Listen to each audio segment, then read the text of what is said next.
دلوں کی پیاس بجھانے کے لیے اجتماع بیان۔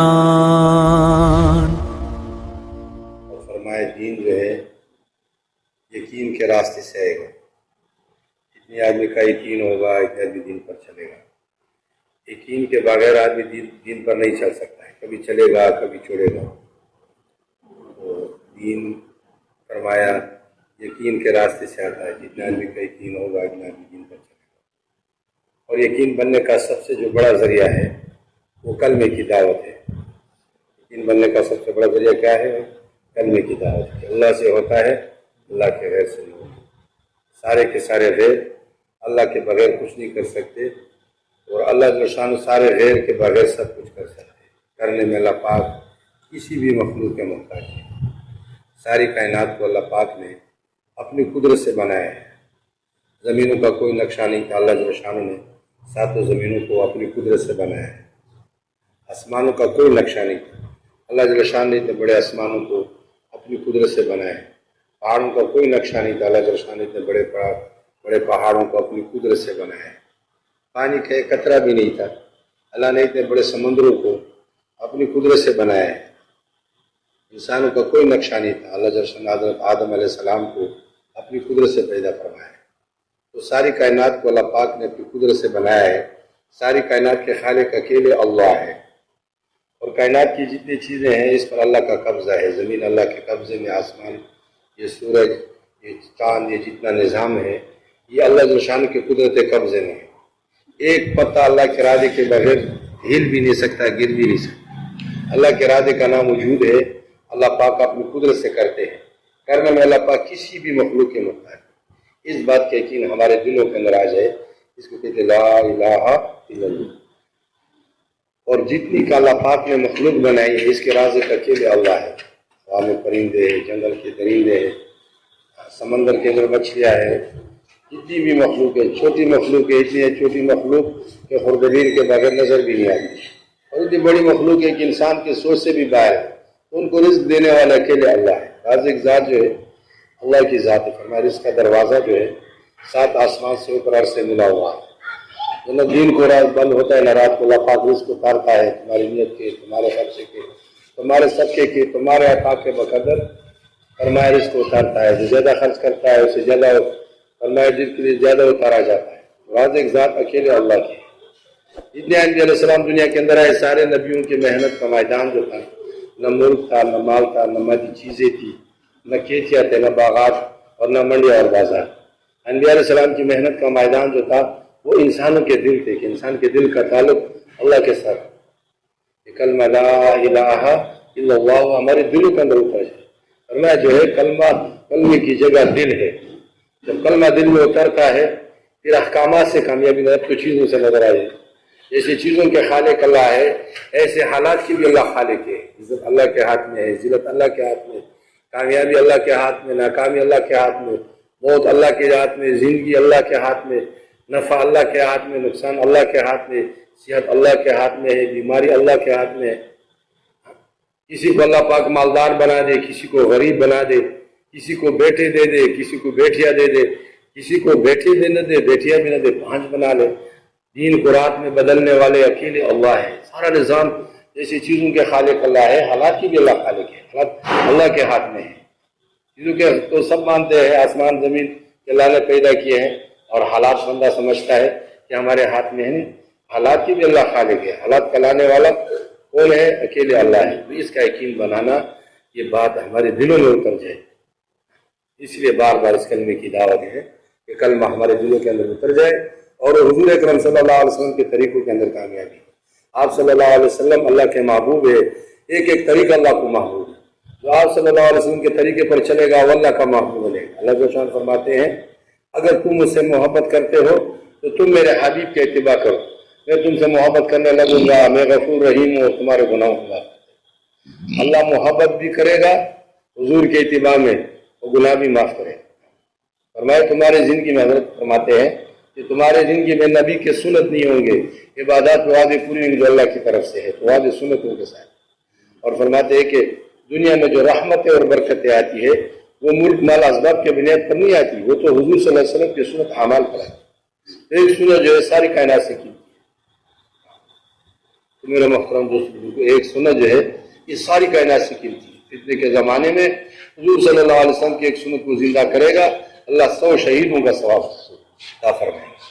تو میرا محترم دوست، تو برکت رحمت سنتوں کے ساتھ، اس لیے حضرت جی مولانا یاسر احمد اللہ فرماتے تھے کہ تبلیغ کا مقصد کیا ہے؟ احیاء یہ سنت ہے، نبی کی زندگی ہر شعبے میں زندہ ہو جائے۔ حضور صلی اللہ علیہ وسلم کی زندگی جو ہے ہر شعبے میں زندہ ہو، جس کے لیے محنت ہے۔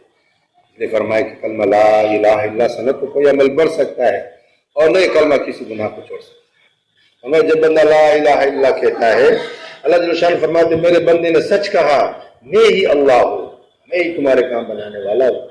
میرے محترم دوستو، فرمایا حضور صلی اللہ علیہ وسلم نے صحابہ سے کہ ایمان کی تجدید کرتے رہا کرو، یعنی تازہ کرتے رہا۔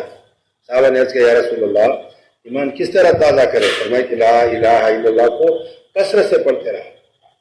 فرمایا جس نے اخلاص کے ساتھ لا الہ الا اللہ پڑھا وہ جنت میں داخل ہو گیا۔ صحابہ نے عرض کیا یا رسول اللہ صلی اللہ علیہ وسلم کلمے کی اخلاص کی علامت کیا ہے؟ فرمایا حرام کاموں سے روک دے، یہ اخلاص ہے۔ آدمی حرام سے روک گیا، سمجھو اخلاص کا کلمہ ہے۔ فرمایا کہ جو ہے انسان جو ہے یہ حالات کا برتن ہے، اس پر حالات آتے ہیں، کبھی بھوک کے حالات آئے، کبھی پیاس کے، کبھی غربت کا، کبھی مالداری کا۔ انسان جو ہے حالات کا برتن ہے، اس پر حالات آتے ہیں۔ فرمایا جس کا یقین صحیح ہوگا وہ نماز کے ذریعے سمجھتا ہے۔ فرمایا کہ نماز جو ہے اللہ سے لینے کا ذریعہ ہے۔ مولانا یوسف رحمۃ اللہ علیہ نے فرمایا کہ وضو استنجے کی جو سنتیں ہیں اسے تمہاری ضرورتیں پورے ہوگی، نماز تو بڑے بڑے مارکوں کو سر کرنے کی، بڑے میدانوں کو مارنے کے لیے نماز ہے، نماز پر محنت کرنا ہے۔ نماز جس کی بن گئی اس کی ساری زندگی بن گئی۔ نماز میں سارے انسان کے اعضاء استعمال ہوتے ہیں، اس لیے نماز کا طریقہ سیکھنا۔ دوسری چیز نماز میں کیا ہے؟ اس کے الفاظ کو صحیح کرنا ہے، اسے علماء سے پوچھنا ہے، طریقہ بھی، الفاظ کو صحیح کرنا بھی۔ تیسری چیز نماز میں دھیان ہے۔ دھیان میں جو نا ایک تو نظر کو قابو رکھے، انسان کا نظر ادھر جاتا ہے تو دھیان بھی چلا جاتا ہے۔ دوسری چیز کیا ہے؟ ہاتھوں کو قابو رکھے، ہاتھ ادھر ادھر جائے گا پھر بھی توجہ ہٹتا ہے، انسان کا ہاتھ ادھر ادھر جاتا ہے۔ اور تیسری چیز کیا ہے نماز میں؟ جتنی نماز پڑھتا ہے اس کو اپنے کانوں سے سنے، جب اس طریقے سے محنت کرے گا تو اس کی نماز بن جائے۔ اس نماز کو اس کے مسئلہ کولی جو تھا نا، جو کولی جو لوگوں کا سامان لے جاتا تھا، تو اللہ نے اس کے نماز کے ذریعے سے اس کو نجات نہیں دیا۔ باقی ہم نے فضائل اعمال کے اندر پڑھا ہے، تو ایسے نماز پر مسئلے حل ہوں گے۔ یہ جو مولانا جمیل صاحب رحمۃ اللہ علیہ نے فرمایا کہ کمال یہ نہیں ہے کہ میزائل مار دیا جاز گرا دیا، کمال تو یہ ہے کہ 2 رکعت نماز پڑھی جاز زمین پر گر گیا۔ ایسے نماز کے ذریعے سے مسئلہ نماز بنا لیا تو میرے محترم دوستوں کو دنیا آخرت کے سارے مسئلہ ہے، دنیا کے بھی، اس لیے قیامت میں سب سے پہلے نماز کا حساب ہوگا۔ نماز اچھی اور پوری نکل آئی تو باقی بھی اعمال بھی پورے اترے گا، نماز خراب ہو گئی تو اس لیے نماز کو بنانا ہے۔ اس کے ساتھ میرے محترم دوستوں کو علم کا مقصد کیا ہے؟ فرمایا کہ اس کال میں کس موقع پر کس جگہ حضور صلی اللہ علیہ وسلم نے جس عمل کو پورا کرنا، طریقے سے پورا کرنا، اس کو جاننا یہ علم ہے، اس کو پورا کرنا یہ اللہ کا ذکر ہے۔ تو فرمایا کہ جو علم کا راستہ اختیار کر لیتا ہے اللہ جل شانہ اس کے لیے جنت کا راستہ آسان فرماتے ہیں۔ فرمایا جو آدمی اس نیت سے مسجد کو جاتا ہے، اس حدیث کا مفہوم ہے تاکہ دین کی بات کو سیکھو یا سکھاؤ، فرمایا اس شخص کا ثواب اس حاجی کی طرح ہے جس کا حج کامل ہے۔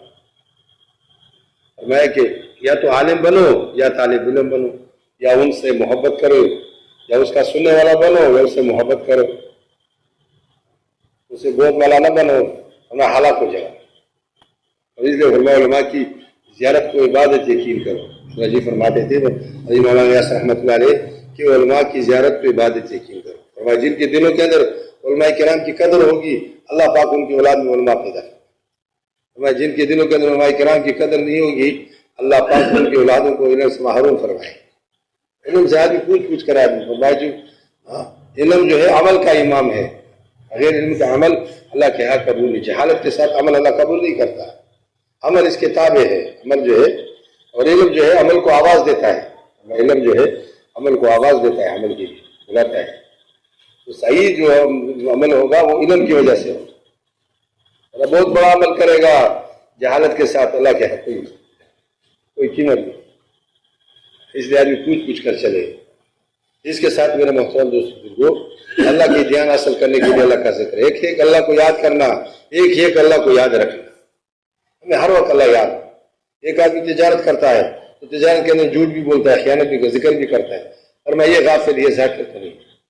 ذاکر تو یہ ہے کہ ایک آدمی دکان پر بیٹھ کر ایمانداری کے ساتھ، تجارت کے سچائی کے ساتھ، دیانتداری کے ساتھ کام کر رہا ہے، یہ اللہ کا ذاکر، یہ ذکر کرنے والا ہے۔ حضور صلی اللہ علیہ وسلم نے قبیلہ کو دعوت دی تو آپ صلی اللہ علیہ وسلم نے ان سے پوچھا کہ آپ کی تعداد کتنی ہے؟ فرمایا ہماری تعداد جو ہے وہ بہت زیادہ ہے، ریت کے ذرات کے برابر ہے۔ میں تعارف دبدبہ کیسے ہے؟ اور ہم تو فارس کے پڑوس میں رہتے ہیں، نہ اس سے پناہ لے سکتے نہ جان بچا سکتے۔ اور حضور صلی اللہ علیہ وسلم نے فرمایا اگر تم اللہ کے لیے اپنے اوپر لازمی کر دو 33 دفعہ سبحان اللہ، اور 33 دفعہ الحمدللہ، اور 34 دفعہ اللہ اکبر، اگر تم دنیا میں باقی رہے تو ان کے گھروں پر آپ کا قبضہ ہو جائے گا، ان کی بیوی آپ کے نکاح میں آ جائے گی، ان کے بچے آپ کے غلام بن جائے گے، ان کے بچے آپ کی باندیاں، ان کے بچیاں جو ہے آپ کی باندیاں بن جائے گی۔ اللہ نے اس اعمال پہ اللہ کے وعدے ہیں اور یقینی ہیں۔ تو سورۃ یاسین ان کے شروع میں پڑھے گا، سارے حوائج پورے ہو جائیں گے۔ عبداللہ بن مسعود رضی اللہ عنہ کی بیٹیاں تھی، حضرت عثمان نے فرمایا کہ میں آپ کے لیے وظیفہ مقرر کرتا ہوں کہ بیٹیاں ہیں، کمائی کی کوئی ہے نہیں، تو کیا فرمایا؟ فرمایا مجھے وظیفے کی ضرورت نہیں، میں نے اپنی بیٹیوں کو سورۃ واقعہ سکھایا ہے، جو رات کو سورۃ واقعہ پڑھے گا اس کو کبھی فاقہ نہیں۔ یہ اللہ پاک کے اعمال کے وعدے ہیں۔ جو 3 قل ہے، قل اللہ احد، قل اعوذ بالفلق، قل اعوذ بالناس، صبح شام پڑھے گا، سارے دن کے رزق کے لیے کافی ہو جائے۔ سورۃ یاسین دن کے شروع میں پڑھے گا، سارے حوائج پورے ہو جائیں۔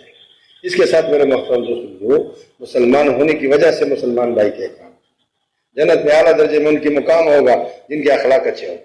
اچھے اخلاق کی وجہ سے فرمایا ہے، حدیث کا مفہوم ہے کہ مومن اپنے اچھے اخلاق کی وجہ سے سارے دن روزہ رکھنے والا اور ساری رات عبادت کرنے والے ثواب کو پا لیتا ہے۔ فرمایا جب مسلمان سے ملاقات کرتا ہے تو ایک فرشتہ اعلان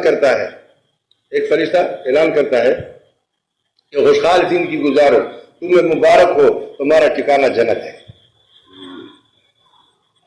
اتنا صرف مسلمان کے ملنے میں ہے۔ تو میرے محترم دوستو بزرگو، فرمایا کہ اللہ جل شان و نماز ان کی قبول کرتے ہیں جو اللہ کی عظمت کے سامنے تواضع اختیار کرتا ہے، بھوکوں کو کھانا کھلاتا ہے، ننگوں کو کپڑا پہناتا ہے، مسافروں کو ٹھکانہ دیتا ہے، غمزدہ اور پاگل لوگوں کی مدد فرماتا ہے، اور اپنے خواہشات کو حرام کاموں سے روکتا ہے، اور اپنے گناہوں پر اصرار نہیں کرتا، فرمایا یہ کام صرف میرے لیے کرتا ہے۔ ایسے بندے کا چہرہ جل شان فرماتے ہیں میرے سامنے سورج سے زیادہ چمکتا ہے۔ ایسے بندے کی ظلمت کو نور سے بدل دیں گے، جہالت کو علم سے بدل دیں گے۔ فرمایا جب وہ قسم اٹھاتا ہے اللہ پاک اس کی قسم کو پورا فرماتا ہے۔ فرشتے اللہ کی مدد، فرشتے اس کی مدد فرماتے ہیں، اللہ خود اس کی مدد فرماتا ہے۔ وہ دعا کرتا ہے، اللہ جل شان اس کی دعا پر لبیک کہتا ہے اور ان کی دعاؤں کو قبول فرماتا ہے۔ ایسے بندے کی حیثیت اللہ جل شان میرے سامنے ایسے ہے جیسے جنت الفردوس کی حیثیت باقی جنت۔ یہ تواضع پر آج ہی اللہ کو پسند ہے۔ اخلاق جو ہے یہ ایمان کی تکمیل ہے، اسلام کی تکمیل ہے، مسلمان کی تکمیل اخلاق سے ہے۔ ہمیں جیسے دعوت ہدایت کے ذریعہ ہے، ایسے اچھے اخلاق بھی ہدایت کا ذریعہ ہے۔ حضور صلی اللہ علیہ وسلم کے اخلاق کو دیکھ کر لوگ اسلام میں داخل ہیں، اور میں جب مسلمان کے اخلاق اچھے ہو جائیں گے تو وہ خود بخود اسلام میں داخل ہیں۔ اس کے ساتھ میرے محترم دوستوں، سارے جذبے ختم ہو گئے، ایک جذبہ ہو کہ اللہ راضی ہو جائے۔ بے شک اللہ تعالیٰ مالوں کو نہیں دیکھتے، صورتوں کو نہیں دیکھتے، دلوں اور اعمال کو دیکھتے ہیں۔ حضرت عمر رضی اللہ عنہ مسجد میں نبی میں آئے، دیکھا حضرت معاذ بن جبل رضی اللہ عنہ کو کہ حضور صلی اللہ علیہ وسلم کے قبر پر بیٹھے ہوئے، محاذ کیوں رو رہا ہے؟ فرمایا میں نے حضور صلی اللہ علیہ وسلم سے سنا ہے کہ ریا کا تھوڑا حصہ بھی شرک ہے۔ حالانکہ شاید سے متقی بندوں کو محبوب رکھتے ہیں، جو زیر یا خمول میں رہتے ہوئے کہیں چلے جائے اس کو تلاش نہ کرے، مجمع میں آ جائے تو اس کو پہچانے نہیں، ان کے دل ہدایت کے چراغ ہو، ہر گرد آلود تاریخی مقام سے خاص پانے ہیں۔ یہ خاص والے جو ہے یہ ہدایت کے چراغ ہے، اس کی وجہ سے بڑی بڑی فتنوں کو دور فرماتے ہیں۔ دنیا میں لینا یہ پریاکاری ہے، آخرت میں لینا اخلاص ہے۔ بغیر اخلاص کے عمل کا دنیا میں اثر نہیں، آخرت میں اثر نہیں۔ عمل کو اللہ کی رضا کے لیے کرنا، اللہ راضی ہو جائے۔ بے شک اللہ تعالیٰ جو ہے مال و صورتوں کو نہیں دیکھتے، دلوں کو دیکھتے ہیں، عمل کو دیکھتے ہیں۔ اس کے ساتھ میرے محترم دوستوں، اللہ جل شان نے اللہ پاک عظیم کام جس کے ہم کی حضور کی نیابت میں اللہ نے ہمیں عظیم کام عطا کیا۔ اس محنت کی وجہ سے اللہ پاک نے صحابہ کرام کو عزت کے چھوٹیوں پر پہنچایا۔ اسرا و کسریٰ کے شہزادے صحابہ کرام کے غلام بنے اور شہزادیاں بانی۔ یہ صحابی فرماتے ہیں کہ اگر دنیا کے لیے ہم اتنی محنت کرتے کہ ہڈیوں کو سرما بنا لیتے، اتنا نہ ملتا جتنا اللہ پاک نے دین کی وجہ سے دیا۔ تو یہ دین کی وجہ سے صحابہ کو عزت دیا اللہ نے۔ حضرت عمر رضی اللہ عنہ سے جب پوچھا گیا، فرمایا دین آپ کی وجہ سے چمک گیا۔ فرمایا دین تو پہلے سے چمکا ہوا تھا، میں دین کی وجہ سے چمک گیا۔ تو دین کی وجہ سے بندہ چمکتا ہے، دین تو پہلے سے چمکا ہوا ہے۔ جو آدمی دین پر چلے گا اللہ اس کو چمکائے گا، اللہ اس کو سورج، ہدایت کا سورج بنائے گا۔ اللہ پاک نے اس کی وجہ سے حضرت صاحب کرام کو ان کے گھوڑے فرمائے سمندر پر ایسے چلے جیسے سڑک پر جا رہے، جنگل کے درندوں کے اندر آواز لگائی تو سارا جنگل خالی ہوگا۔ عقبہ بن نافع رضی اللہ عنہ افریقہ کے جنگلوں کو چیرتا ہوا مراکش میں پہنچا اور گھوڑا سمندر کے اندر ڈال دیا اور گھوڑے کے سینے تک پانی پہنچا اور اپنی نیام سے تلوار نکالی اور فضا میں یوں لہرایا۔ فرمایا اگر اس سے کوئی انسان ہوتا تو یہ میرا گھوڑا جو ہے یہ سمندر کے موجوں کو چیرتا اور میں ضرور پہنچتا اللہ کے کلمے کو بلند۔ تو صحابہ پھرے پوری دنیا میں۔ افغانستان میں ہم گئے تو ادھر 72 کے قریب صحابہ دفن ہیں۔ امین انصار جبیر انصار رضی اللہ عنہ صحابی سالار ہے، یہ حضرت عثمان رضی اللہ عنہ کے دور میں 1000 کے اوپر تقریباً لشکر نکلا کہ 1000 سے اوپر لشکر گیا تھا دور عثمانی میں۔